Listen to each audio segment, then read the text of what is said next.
စစ်ကြောင်းလာလို့တဲ့ပြေးလာတာမရောက်လိုက်မအေးလို့တို့ဒုက္ခပေးတယ်နော်တို့တွေရောမောင်းပြေးလာတာဒီမှာနေရဘူးတဲ့စစ်ကြောင်းလာလို့တဲ့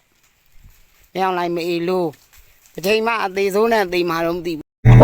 းပြည်သူတွေခမရဗျာနော်မင်းအောင်လိုက်စစ်ကြောင်းလာတာဆိုတာနဲ့နေပြီးတော့ကြောင်းလင်းပြီးတော့နေပြီးတော့အကုန်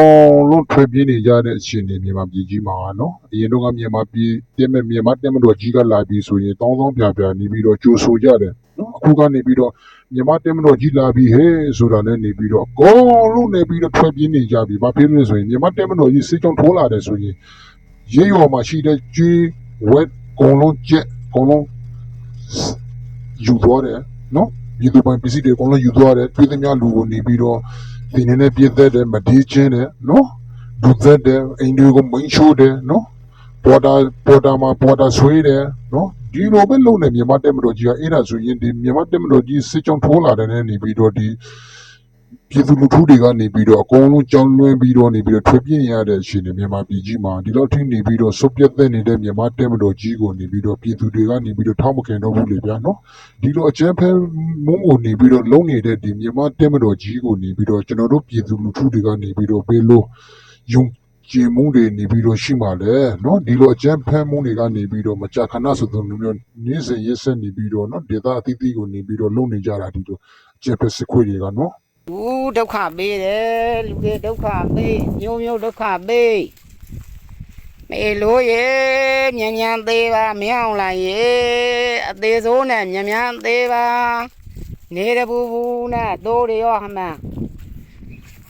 သွားလာနေကြတယ်ဟေးမေလို့မရောက်လိုက်ဟာချိန်မသိမှလုံးလဲဒီလိုခွေးသားတော့လဲမသိနိုင်ဘူးနိုင်ငံမှလည်းမကူညီဘူးဒီခွေးသားသေးဖို့အရေးကိုနေရလဲပူလိုက်သမားတော့ကျွန်တော်တို့ပြည်သူလူထုတွေကတောင်းတနေတာကနေပြီးတော့ဒီစစ်အာဏာရှင်မဲအွန်လိုင်းတော့အုပ်စုတွေနေပြီးတော့သေမနေပြီးတော့ဒီမြန်မာပြည်ကြီးကအေးရှင်းမှာလည်းဖြစ်သလိုနော်ဒီစစ်အာဏာရှင်နေပြီးတော့ရှုံးကြီးမှာနေပြီးတော့ဒီမြန်မာပြည်ကြီးကအေးရှင်းမှာနော်ဒီစစ်အာဏာရှင်ရှိနေသူကြီးကနေပြီးတော့ဒုမြန်မာပြည်ကြီးကဘယ်တော့ခါမှလည်းအေးရှင်းမှာမဟုတ်ဘူးနော်မြန်မာနိုင်ငံကြီးမှာကနေပြီးတော့ဒီမြန်မာတဲမတော်ဆိုတဲ့ဟာနေပြီးတော့မရှိရင်လည်းဘာမှမဖြစ်ဘူးမြန်မာနိုင်ငံကြီးမှာနော်တိုင်းရင်းသားလည်းနဲ့ကင်နေပြီးတော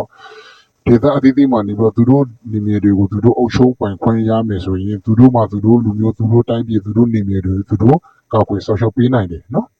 ်ဟိုကနေပြီးတော့မြန်မာနိုင်ငံတော်ကြီးမှာဟာမြန်မာတဲမတော်ကြီးမရှိရင်မရဘူးဒီလိုကျူးကျော်စစ်ကလောင်မယ်ဘာမှဆိုင်ဘူးနော်မြောင်းလည်းစစ်တဲ့မရှိရင်မြန်မာပြည်ကြီးအရှင်းမှာပဲနော်တရုတ်ကိုဘယ်လိုမှမနိုင်နိုင်ဘူးဆိုတဲ့စကားကိုကျွန်တော်ပြန်ခြေပခြင်းတယ်နော်တရုတ်ကိုမနိုင်နိုင်ဘူးဆိုမင်းအောင်လိုက်ခုချက်ချင်းဆင်းပေးလိုက်ပြည်သူအစိုးရကိုပြည်သူကိုပြန်တက်ပေးလိုက်အဲ့ဒါဆိုလို့ချင်းတရုတ်ကိုနိုင်တယ်ငါတို့နိုင်ငံ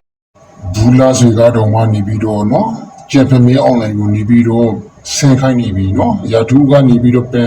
ခုံပေါ်ကနေပြီးတော့ဘာမှမဆန်းဘူးဆိုတဲ့ဒီ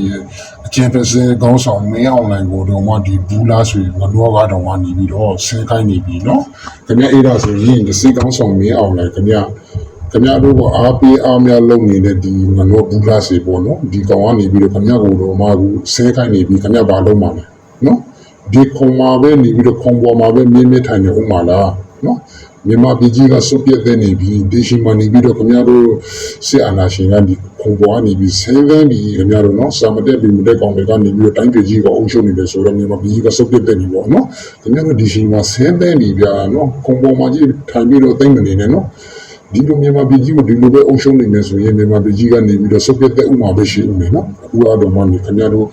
ဘောမာတော်မှနေပြီးတော့ဘူးလားဆွေဆိုတဲ့ကောင်လောကတော်မှနေပြီးတော့ခင်ဗျားကိုနေပြီးတော့ခုံပေါ်ကနေဆဲခိုင်းနေပြီသူခမရနေရဘူးယူမနော်အဲ့ဒါဆိုဆင်းပြလိုက်နော်ဘူးလာစီကတော့မှနေပြီးတော့ဒီမှာနောကတော့မှအင်္ဂလိပ်လိုမှနီးလေးလိုမှပြပြပြီးတယ်နော်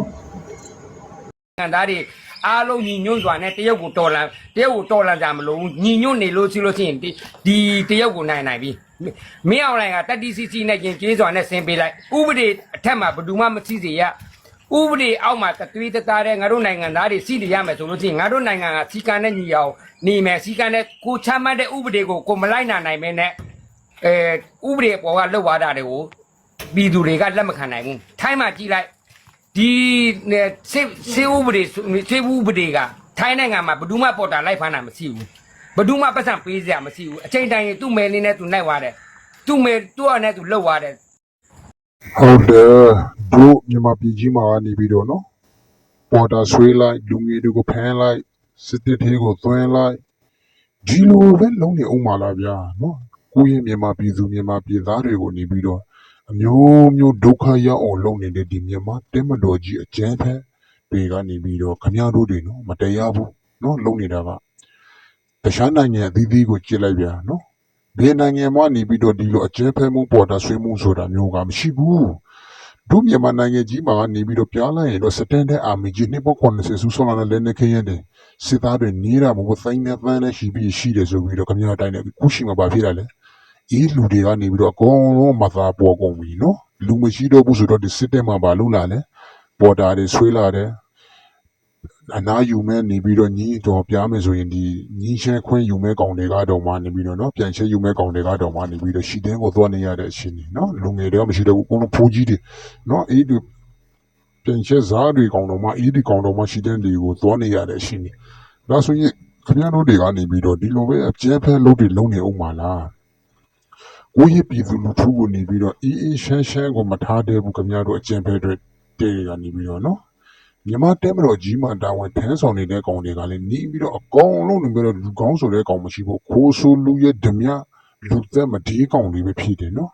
အကောင်လုံးထောင်ထဲမှာထေထားတဲ့ကောင်တွေတခိုးတွေဓမြတွေလူသက်မှုနဲ့မဒီမှုနဲ့ထောင်ကျနေတဲ့အကောင်တွေနေပြီးတော့အကောင်လုံးနေပြီးတော့စင်မုံထဲမှာတီးပြီးတော့ရှီတင်းကိုပိုးနေရတဲ့အရှိနေအနေထားဖြစ်နေတယ်မြန်မာတဲမတော်ကြီးမှာနော်ဒါလည်းရှီတင်းရောက်ရအကောင်လုံးသေးနော်အေးမြန်မာတဲမတော်ကြီးကောင်းတယ်မြန်မာတဲမတော်ကြီးကောင်းတယ်အဲ့လိုဘောမှာသက်ကလိုက်ထောက်ခင်နေတာလည်းရှိသေးတယ်နော်သူတို့ဘောမှာအထက်လူကြီးတွေကနေပြီးတော့စောက်ဆင်များများလေးစားရတယ်ဆိုရင်အောက်ကလဲအောက်ငယ်သားတွေပါပဲဖြစ်ဖြစ်နေပြီးတော့သူတို့မိသားစုကောင်းစားဖို့ရွေးသူတို့ပိုက်ဆံရမယ်ရင်းနေပြီးတော့သူတို့ပါပဲလုံရနေပြီးတော့နော်လောက်ငယ်သားတွေနေပြီးတော့သေးမသေးငါမသေးရင်ပြီးရောဆိုပြီးတော့နော်ရှီတန်းကိုပုံနေရဟာတယ်အများကြီးမြန်မာတဲမတော်ကြီးမှာနော်လုံနေတဲ့ဟာတွေအဲ့ဒါနဲ့မြန်မာတဲမတော်ကြီးမှာတာဝန်ထမ်းဆောင်နေကြတဲ့ရေးဖို့ရေးမိတွေဗျာကျွန်တော်စစ်တမ်းနဲ့နေပြီးတော့ပြားရှင်နေနော်တော်လင်းရေးတက်ဖွဲ့ဝင်ဒီနဲ့ပူပေါင်းလိုက်ကြခင်ဗျားတို့အလင်းဝင်ကြနောက်မကြသေးဘူးအကုန်လုံးထွက်ပြေးကြဗျာနော်